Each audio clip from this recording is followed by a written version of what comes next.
Oh, you've got me riled now. I've got some more to say about Christians. Can you imagine, people? Those that want to have a constant reminder of how evil people can be, and have crucifixes hanging around their necks and on their walls, and then pictures of Jesus by their bedside. Well, don't you think it's a little bit like proclaiming yourself to love animals and then having a stuffed head of a beautiful little gazelle hanging on a piece of wood on your wall? Don't you think it's exactly like that? If you don't think it's like that, why isn't it like that?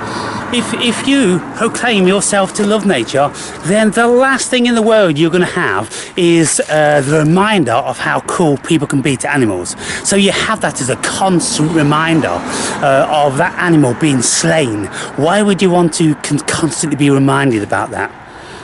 Is it because you need to be constantly reminded about your own evil? If you say that, then I'll believe that. Because if you are living every day trying to suppress your evil, then you have a constant reminder of evil around you. So therefore you wear a crucifix on your chest as a constant reminder of your potential. And every time you think evil thoughts or nasty thoughts, or all that heinous shit that goes through the minds of the human being, whenever you think that, you look down at that and you realise your potential of evil and ask yourself, do I want to go there? Do I want to follow through with what my heart's saying?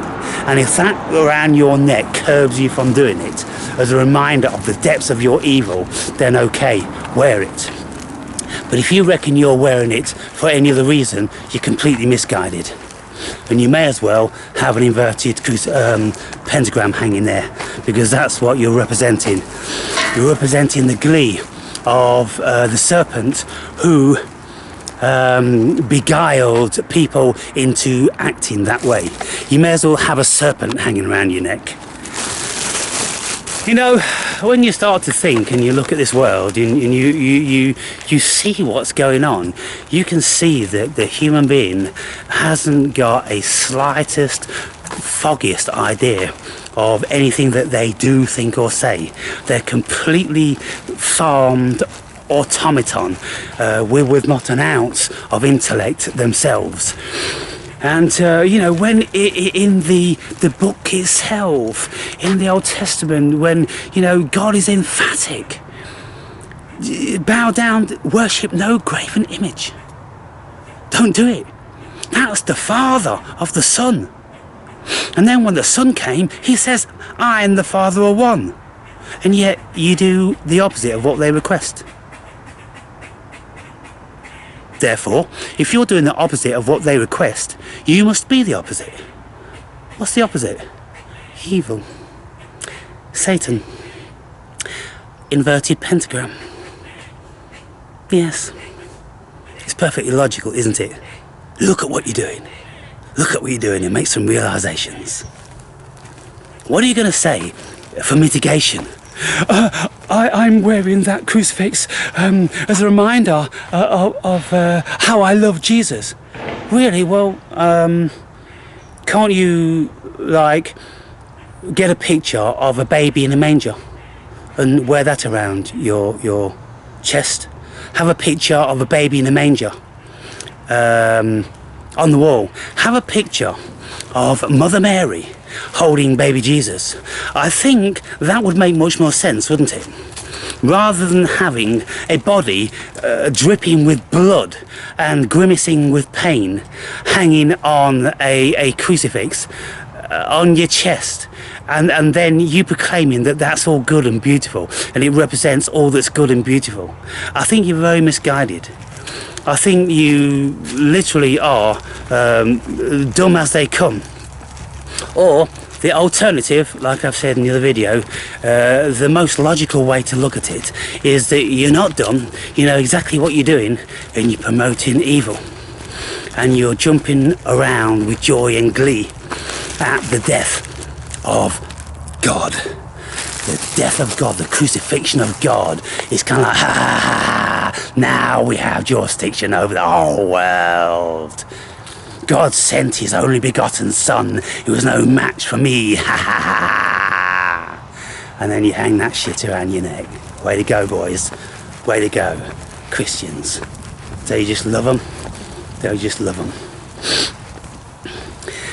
So in recent times, I met a lot of these fools. People that had perpetrated the most heinous of crimes. And all standing around together in a circle and listening to somebody preach from the Bible. And what a load of hypocrisy. Meanwhile, they've got tattoos covered all over their bodies with the people that they've killed and the evil that they stand for. Truly, just a representation of Satan himself. And, you know, it was plain to see for everybody. And so what we have to do, people, we just have to open our eyes. We open our eyes to the hypocrisy. We open our eyes to the lies.